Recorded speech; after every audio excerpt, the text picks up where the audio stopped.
My name is Maikiko James. I'm the Director of Programs at Women in Film in Los Angeles, or WIF. Welcome to this year's 2020 10th edition of FICG in LA, now the Guadalajara Film Festival in Los Angeles. Thank you so much to all of the supporting organizations.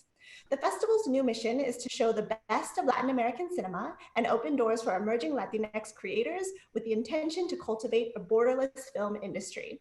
I will be moderating this conversation at Masterclass Her Gaze, and I'm so honored to introduce our participants.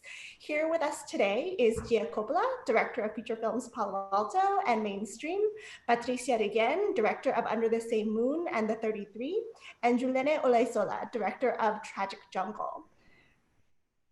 So I'm so thrilled to be having this conversation with you all. As we know, the entertainment industry has quite a ways to go before we hit gender parity.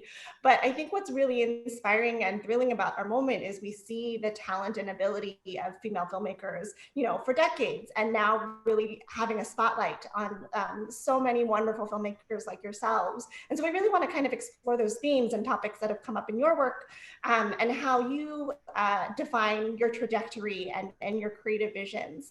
So I'd love to hear just from each of you about your backgrounds, what drew you to filmmaking, and how do you find yourselves where you are now? Why don't we start with you, Gia? Okay. I guess I started because I was really shy and really bad at school, and then when I decided to apply for photography class at college, and then that really kind of opened things up for me where I could kind of have an excuse to be an observer, and I had this amazing professor that really just kind of made it about enjoying learning and involving many different things of life into your work rather than kind of learning all the technical things. And then from when I graduated, I just felt like I really wanted to challenge myself further, and filmmaking felt like kind of an extension of photography where I had more challenges that, you can, and it's a collaborative space where I could, it's everything that I like too, it's like costumes and music and trying to get better at writing and story, and trying to kind of understand yourself is such a, it's a torturous art form, but I love it. We love it too. We're glad you're doing it. Patricia, what about you? Well, I'm from Guadalajara, in fact, where the film festival is from. And that's probably one of the reasons why I started thinking of film, because many years ago, I don't know, maybe 25 years ago, I heard about film. There was no film school back in Guadalajara then. And more importantly, women weren't supposed to leave their homes to go study what they wanted. So I really couldn't study film. I became a producer in Mexico because I had a really strong calling to be in film. I just didn't know in which capacity. And since I had never seen a woman director, it just did not occur to me. Of course, the doors were closed, really, really well shot for women at the time. I was, I had a few opportunities and they were denied to direct. I became a producer, a writer, and I had a very good job, but I was really unhappy. And that's when I thought, I really need to discover, like, who am I? Am I a writer or a director? And I went back to school. I left Mexico. I went to New York. I went to Columbia University, and I enrolled in this program that I could do everything just to see what I liked. And of course, the moment that I directed, I just knew that was what I've been waiting for, all my life. And I haven't done anything ever since. It's been probably 20 years or so since I went to school, and I'm a director. That's all I like and love and do. And it's been a really, really challenging couple of decades. I could say I have suffered plenty, and now it's a beautiful time. I think it's the best moment for women. I'm really happy to see women in the panel and all the women that are coming up making movies, and people are not being so cruel, you know, as they used to be. So I'm just really happy to be supportive. And I think you've truly been a path maker for so many women directors. So we're excited to learn more about all the things that you've worked on and are working on now. Yulene, what about you? How did you get started? I think it was in high school when I was starting to take photography lessons in the high school. And suddenly one day I remember my father told me that Jim Morrison, because I am a big fan of Jim Morrison and The Doors, my father told me that he went to the film school in UCLA. So that was the first time that I realized that you could actually study cinema as a career. And then two of my best friends decided to try to get into the film school in Mexico City. So I just went with them and I just follow the flow. And I realized that cinema could be a profession and an official career. So I just did my try. I managed to get into the film school until my second try. I was still very naive. I was 18 years old. I was the youngest in my class. And I didn't know anything about the history of cinema or the big and great directors of our times. So I started very slow and with a very naive approach.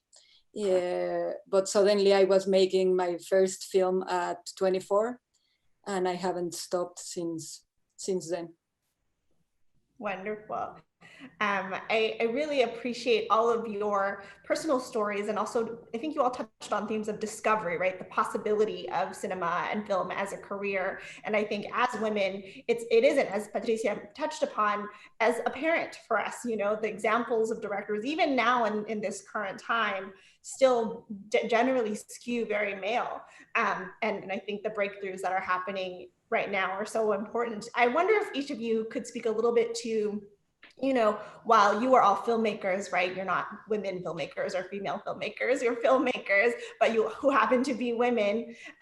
If you would speak to, you know, the theme of this conversation a little bit and your gaze, and how has, if it has, being a woman influenced the work that you do? And also, are there contrasts to, you know, say when you've worked with male filmmakers that you see or bring to your work that you think maybe would be particularly feminized, or because you are a woman, you think you bring something additionally dynamic or just distinct from your male counterparts who do this work? Patricia, why don't we start with you? We know you've worked with many people and many types and formats over the years too, so I'd also be curious to hear how the dynamics change in the different formats. Yeah, so you want to know about the female gaze, if there is one? If there is one, sure, and how you would just define it for yourself. I think there is one. I definitely think there is one. That's not to say that we all have the same voice or talk about the same subjects or anything, but I do think that in my particular case, I have a taste and I have a life experience that for sure determines what I like. So I naturally gravitate towards a certain type of characters, of stories. And I believe that, you know, women in film, particularly in directing, are very important because we naturally gravitate to female characters. So therefore, that's not to say that we don't make movies about men too, which we do, but there just will be more stories about the female experience if there's more women directing than men. I also think that we have, you know, a certain style, a certain approach. I particularly see it when in the way I work. I have noticed over the years that men, you know, they're very male, they're very territorial. They want to mark, they want to pee all over the place and prove themselves and show, you know, everyone that they're in charge, you know, they're the boss. And I don't say this lightly, you know, I have been very observant over the years. I made a movie about 33 minors. So I spent a lot of time, you know, months with all these men together. and I just kind of studied them, and I noticed that we're different, and those differences have made us really vulnerable in men's eyes, because we're not ones to go have to prove ourselves. We just are. You know we have our talent, we might have our insecurities, but we know what we're doing. We're not out to just be proving ourselves like men do. And therefore that's interpreted as maybe, not the biggest talent or lack of confidence or other things that it's really not. So the problem with the gays is that we do live in a patriarchal society where every single criteria has been determined by men, white men particularly. So, I think it's just a good thing that we are getting in there, and we're changing things little by little. Things are not gonna happen immediately. It's very important that we don't stop this fight, that we don't stop the pressure of being allowed to be a part of the narrative of our times. Because if we stop fighting, it will go away. And so I don't know if I answered the question. No, absolutely. You answered the question. I think all of those points are so important.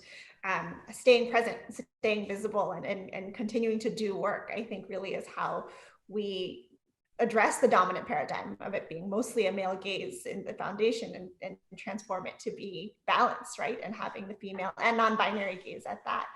Yulene, I wonder if you would talk a little bit about this, especially in your film Tragic Jungle. I think there's, a very strong undercurrent of this, of the female character, but also surrounded by men. And I think you also have maybe referenced it in that experience shooting the film with that many men on set. Would you want to talk a little bit about that experience? Yeah, actually for me, it's funny because for me, it's easier to speak about male characters. I don't know why. I always struggle a little bit more when I work with female characters. And this is the first time, this is my 5th film. And this is the first time that I choose like a very strong female character, and that I speak about the relationship between men and women in this way. So I'm used to, I think it all depends on how was your life growing up. In my case, I've always been confident surrounded by men. Since I was a little kid, I used to play football. So I was all the time surrounded by men playing football, and then in cinema. So I just became comfortable with those situations where suddenly you are the only woman surrounded by men. And that can be, as Patricia says, you can feel very vulnerable, but also that can give you a lot of strength because you are the only one. And being the only one and being the different one can give you a lot of power, especially when you know how men behave around women. If you handle that, you can control or enjoy that power.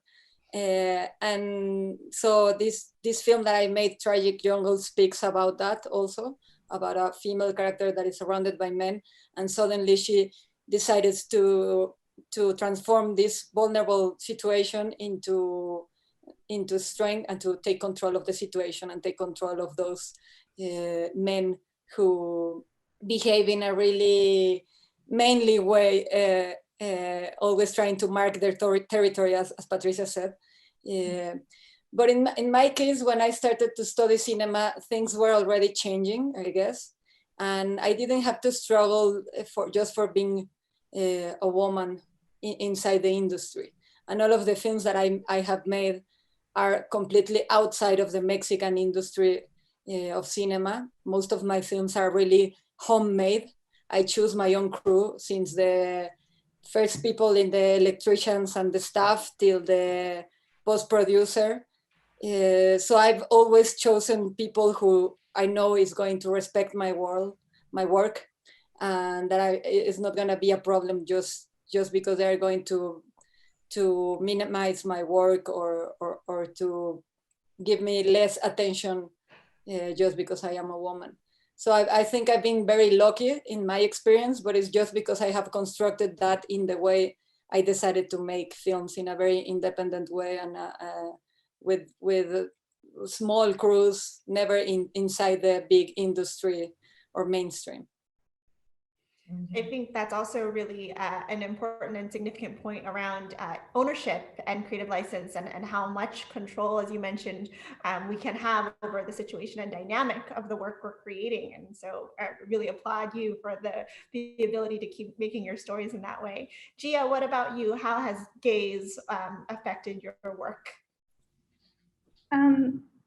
I guess for me, I was, I'm raised with a family of filmmakers, and my Aunt Sophia was really making movies when I was younger. And so to see her kind of work in a way that was very true to her personality, she's more soft-spoken and my grandpa's very loud and whatever, but I think watching her kind of be herself made me kind of feel like there's a rope for me and I can do it in a fashion that feels true to my personality.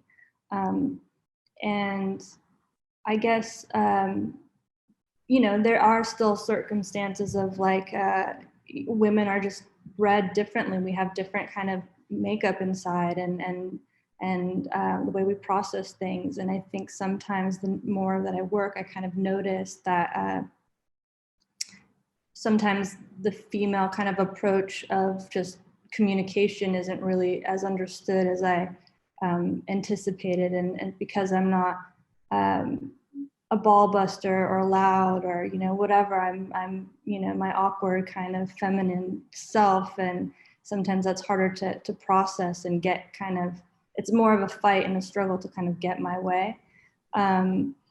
And as like to what Patricia was saying, it's like I'm reading this book, Women Who Run with Wolves, and it's so much about like these folklores of women and sort of how the matriarchy really shifted into patriarchy, and that's our culture, and how it's our duty as women to kind of regain that essence and instill it. And I think like what I've been learning so much is like having a community of women and getting to talk to them about their process and experiences, and also just like giving back and fellowship, and that kind of space has been so inspiring. And it's not about just like there's only room for one of us, when I think, maybe in the past, because it was such a struggle to get to that place, it kind of felt like there wasn't enough room for women.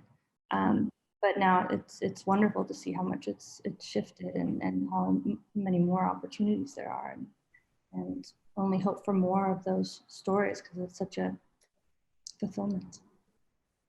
I think that also it's a beautiful development in the collectivism or communal nature, I think, of women. As I've worked at WIF, I also really think that nature is coming through, right, to do work as community and to as women support each other. So I thank you for bringing up that point as well. I was going to say that, Gia, I think it's a very good point that you brought up, and something that we always have to keep in mind, which is we need to bust the myth that women don't help each other, because that's a male, again, narrative. And we need to help each other. And one of the ways to help each other is to know each other.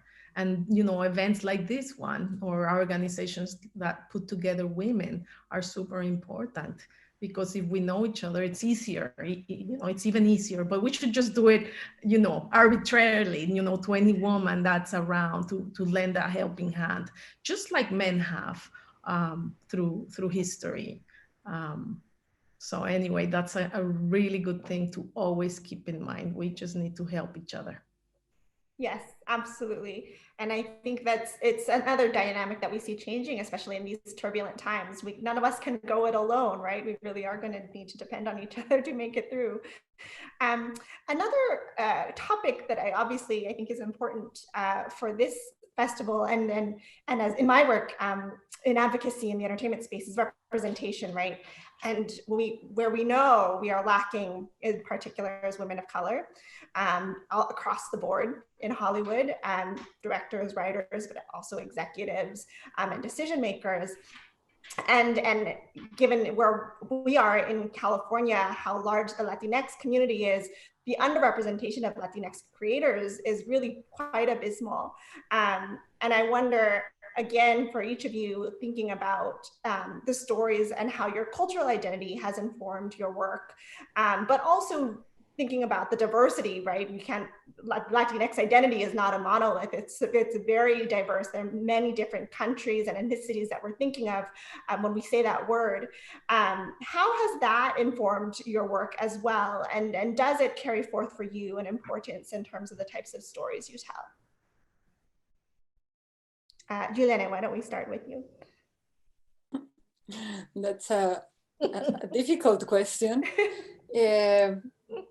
I don't know, in my case, it's weird to explain that because I come from a medium class white family. My grandparents come from Spain. Maybe I don't have like in my face and in my blood these very typical Mexican roots. But since I started to make films, I always felt attracted to unknown places, remote locations where the weather is crazy and where the geography defines the people who lives there. So that made me travel around Mexico and also in other countries to find remote places where I want to shoot. So in this case, for example, in this last film, I shot in the border between Mexico and Belize. And that took me to work with Black people, Black female characters and male characters also from Belize, also indigenous people from Mayan communities. And it's not just it's not that my roots are connected to them because I live in Mexico City. I'm completely far away in the way of thinking and conceiving the world, for example, with an indigenous Mayan young guy from the south part of Quintana Roo. We live in totally different universes. But one thing that I really love about cinema is that the power that has to travel in time and in places to be able to bring the audience close to these places, for example. That's what attracted me the most about cinema. So one time I am making a movie with indigenous Mayas in the south part of Quintana Roo. And then in my previous film, I was shooting with indigenous Nahuas people in the center part of the country. So for me, cinema is just a medium of curiosity and a way to share with other people what you discover. And in my case, it's been a lesson every time I make a film. And I don't know why I have this curiosity, being a white female from a medium class level family that comes from Spain. But I just feel this curiosity to know other people and to learn from them. And cinema is a tool for that. And I really think that that's an important understanding too, because you have a different understanding of what society is, being from Mexico City, and I think you knew to even make Tragic Jungle, right? I think there's an importance there of understanding that those were narratives that called to you and your curiosity, and that's it's an information that I think, you know, I really enjoyed watching the film because it was a world that transported me to some place I'd never been. And I think, you know, it wasn't necessarily something that me as a girl from California would have thought or could even have conceived of. So there really is an importance there as well. Patricia, you made some really seminal and important films, especially for the Latinx community here in the States. How has this informed your work? And also, how do you see it changing? Mm-hmm. Well, as you know, the statistics lately talk about the fact that Latinos have been erased in representation, you know, both behind and in front of the camera in Hollywood. So nothing has changed yet from when I started to now. There's not really been any, I think, progress in terms of Hollywood opening their doors to Latinx filmmakers or stories, with of course some exceptions.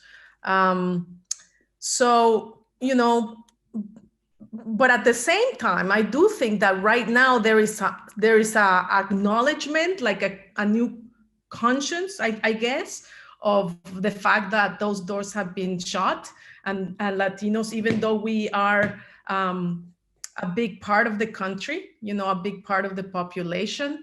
Actually, the biggest minority in the country right now is Latinos. We still don't have our stories being told.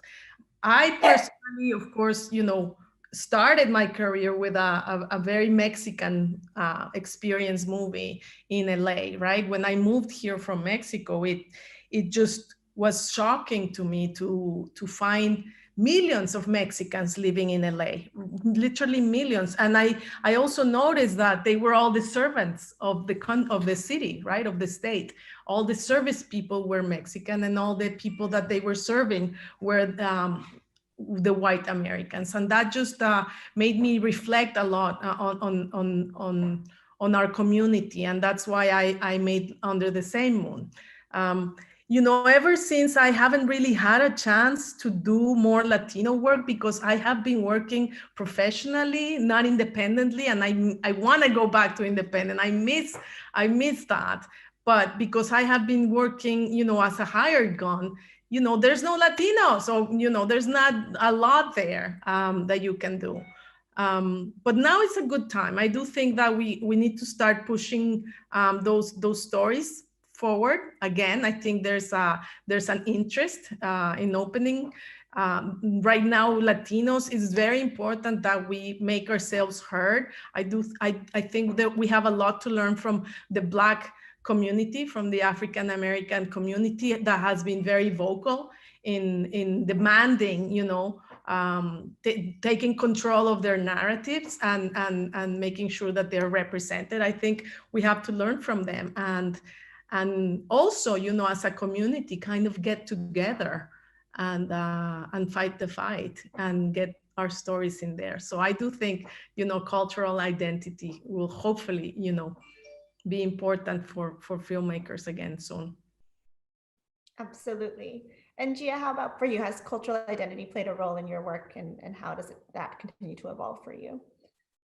Both of these answers are both so important and interesting. I'm obviously a white woman, but I think for me, like the greatest joy in life is to learn, and that is when I feel happiest. And I think cinema, as it was said, that it's a tool to travel and to educate yourself, and the more that we can get unique and diverse stories is such a gift to our culture. And it's so disappointing that like we haven't gotten that chance to get exposed to that. Like I'm my friend Iris here, who's one of the curators of the festival, like she was telling me about some of these old old Mexican films that like I can't watch because they don't have English subtitles, and like that's so unfair. Like I want to watch those movies and I want to be exposed to that. And so I think it's so much about like making space and spearheading.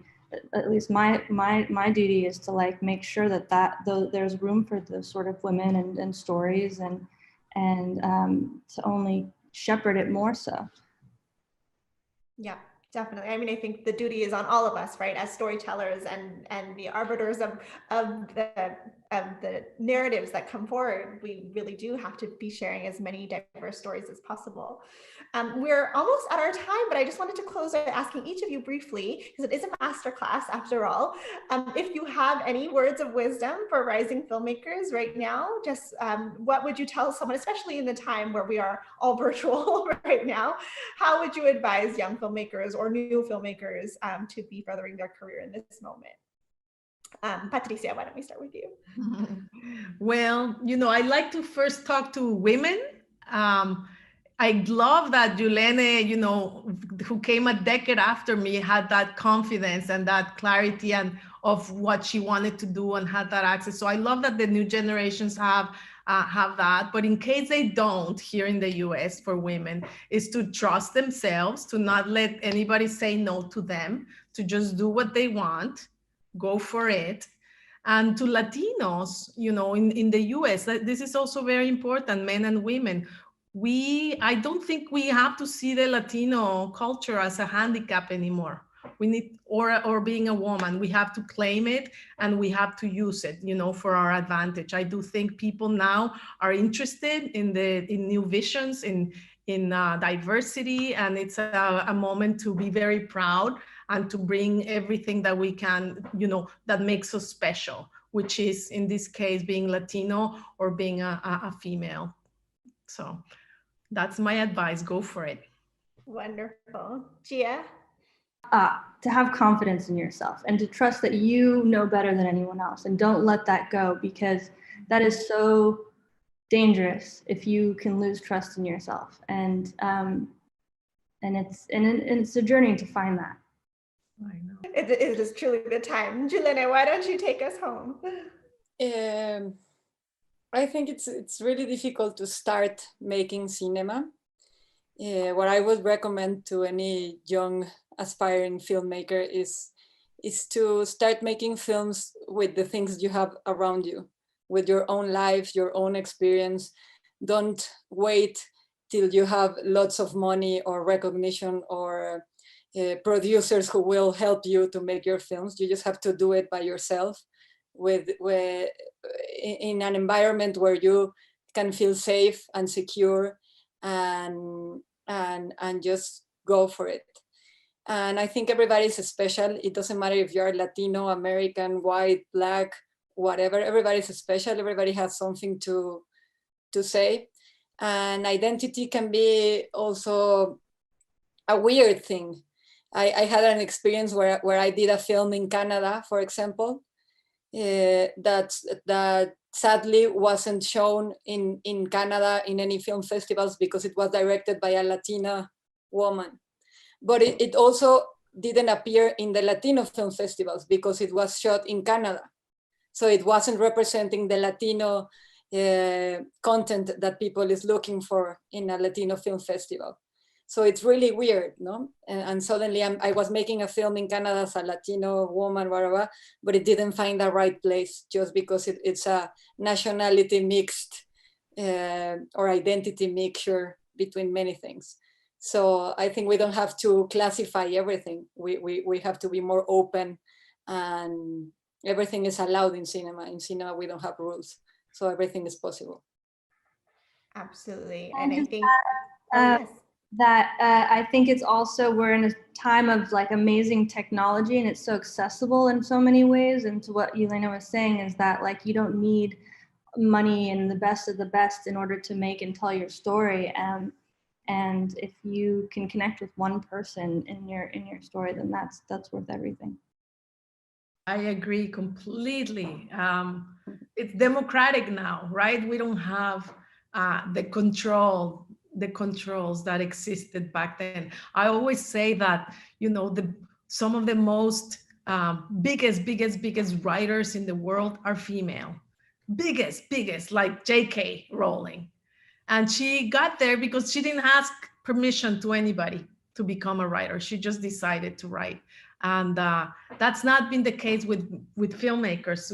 We needed all these things, but right now it is the time. If you have a story to tell, just go for it.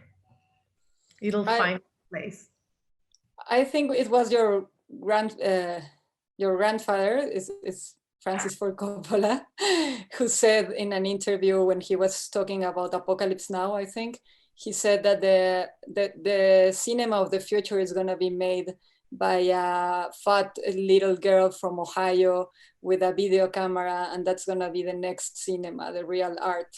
He said something like that. I don't know, maybe I invent a little part of that, but I think he was totally right, and that's the cinema that we are also seeing right now, and those are the possibilities right now. Yeah, I think it's so much about just being flexible and embracing change, and if you can do that, that helps so much. Trusting yourself. Trust, confidence. going outside of the box and supporting each other, I think are all really incredible lessons from this conversation. Thank you all so much. It's been such a joy and honor to have this conversation with you. And thank you to the Guadalajara Film Festival. We are excited to bring these conversations to all of the audiences and all of your work too, so we can keep watching these groundbreaking stories. Thanks so much, everyone. Your movie is spectacular. I loved it. And Gia, I'm going to start watching your movie soon. Bye, guys. Bye. Thank you. Nice to meet you.